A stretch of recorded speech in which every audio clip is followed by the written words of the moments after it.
Folks at home, welcome back to the Backyard Bass Pond, home of our two pet bass, Bonnie and Clyde, and the rest of the gang. And today we're going to be building an inverted aquarium. And for those of you not familiar with it, you basically take any fish tank or aquarium and flip it upside down, put it over a body of water like a pond, you suction all the air out of it, and it allows the fish to swim up above the pond level and into the aquarium. And this is our second attempt at it. Last year we added a rectangular shaped aquarium and the fish really enjoyed it. So this year I picked up an octagon tank that is a little bit more vertical. And the thought behind that is that the fish can get up even higher up out of the water and see out here across the yard. So let's get this one unboxed. Alright, so the trick to making this work is I've got to get these cinder blocks put off in here on a flat spot, and I got to get them as close to the top of the edge of the water as I can, then stack the aquarium on top of that. It's always fun getting to go swimming toward the pet fishies.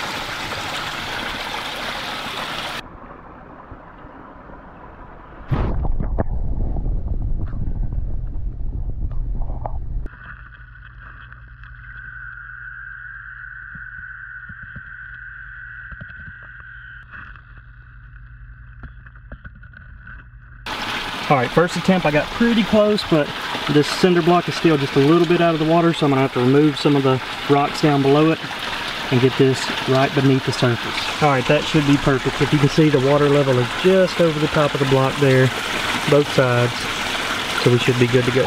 There it is, looks pretty good to me. Even got the waterfall backdrop. So the last part and the funnest part is we're just going to take a vacuum and suction the air out, and it'll fill it right up with water. Here we go.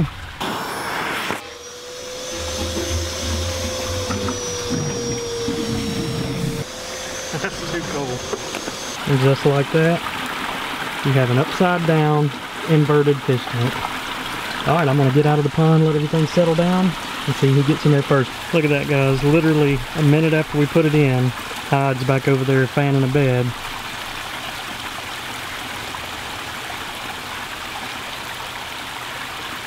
He's literally fanned all that pea gravel for weeks now.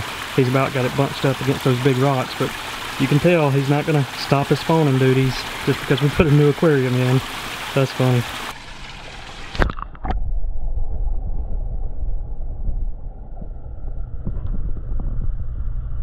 So we just put 1,000 golden shiners in, and they're all bundled up on this end of the pond. I'm hoping that if I can spook them over there, we'll get some in the tank, and that may draw the fish in there. So we're going to see if we can get some of them to head over that way. So it looks like we got one of the shiners flickering on the surface here, and look who it is coming after him. One of the Ninja Turtles. Man, they're getting big. Definitely can't call them baby Ninja Turtles anymore. Now it looks like we got several mosquito fish up there in the top of the aquarium. That's not the same as the golden shiners that we stock in the pond. But look here, it looks like one of the bluegill are coming in to check it out. Looks like he's bumping his nose on the aquarium side. Now let's take a look at the underwater view, and it looks like they're definitely liking the new structure and playing a little bit of hide and seek.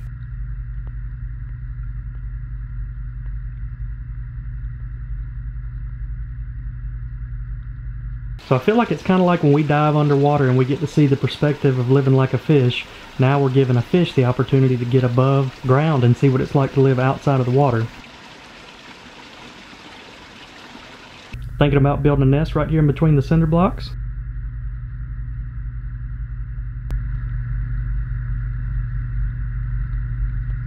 Got another bluegill coming up, and I'll be interested to see if they go after those mosquito fish. They like to eat them, but it's hard for them to catch them, but I feel like they can trap them in this aquarium.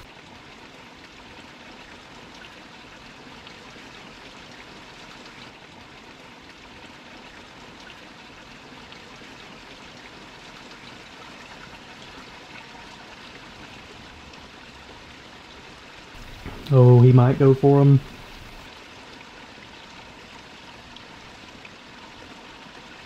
Then he decided, nah.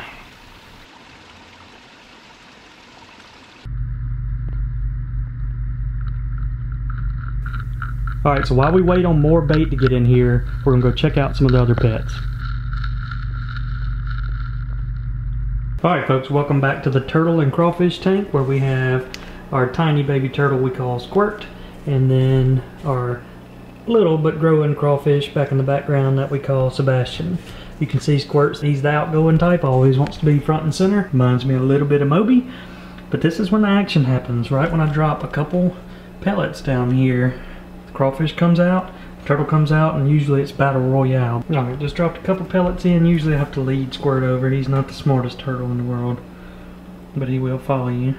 Surely he's about to smell it.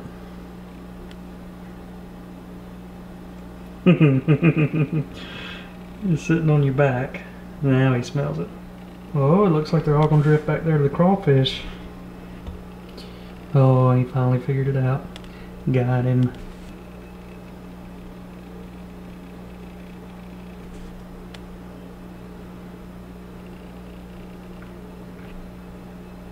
Here's the fight. Dropped a sinking pellet down. It shouldn't take him long to get one. Uh-oh. A little bit of a fight. There you go. He's got it now. Alright folks, it was a pretty friendly feeding tonight. A lot of people have commented that the crawfish, once he gets big enough, will harm the turtle. As soon as that happens, if we see him start getting too violent, we're going to take the crawfish out, leave the turtle in here until he's a little bit bigger, because there's a look at my finger. He's still tiny. Well, let's see. Oh, might have a Moby on her hands where he tries to bite your finger.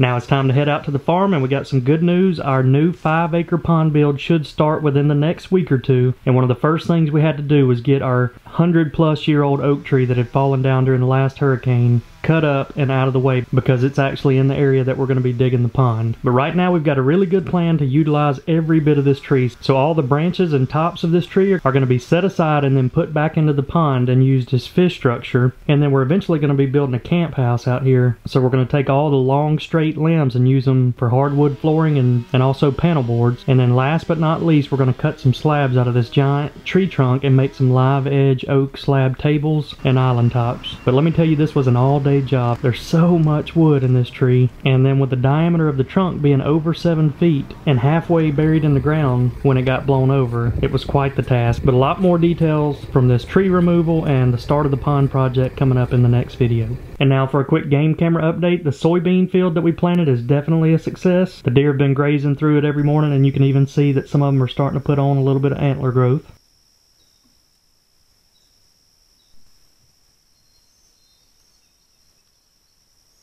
Folks, sun setting out here at the farm, and you never know what you're gonna see. Check this old guy out. Man, I don't know. Kinda looks like a snapping turtle, but I'm not that familiar with turtle species. I don't know, the reason it made me think that is because the tail looks like an alligator tail. Let's see if he snaps at us. That might just be a box turtle. He's moving real slow. And this is our 300-gallon tank, but we can't film one of these videos without feeding Moby. He is definitely the most aggressive fish on the planet. We're about to drop the minnows in now.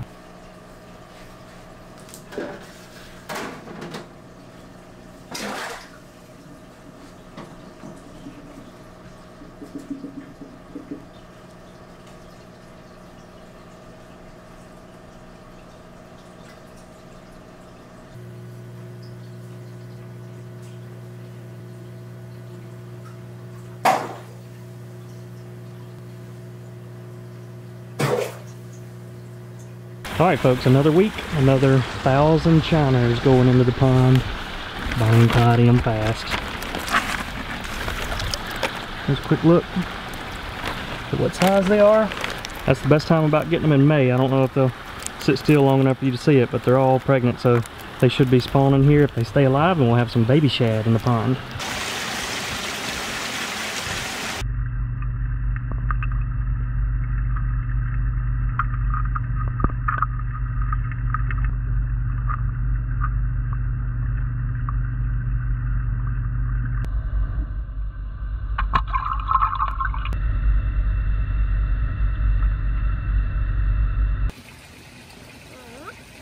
Catch him? You sure can. What's he?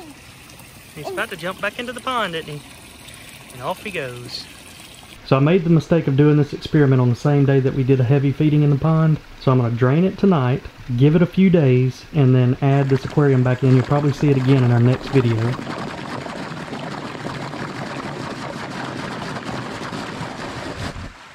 Well, folks, make sure to hit that subscribe button because we got a lot of cool things coming up like the lake build over the next month or two, and it's all going to happen really fast. But thanks for watching this video. Hope you all enjoyed it, and we will see you all next time.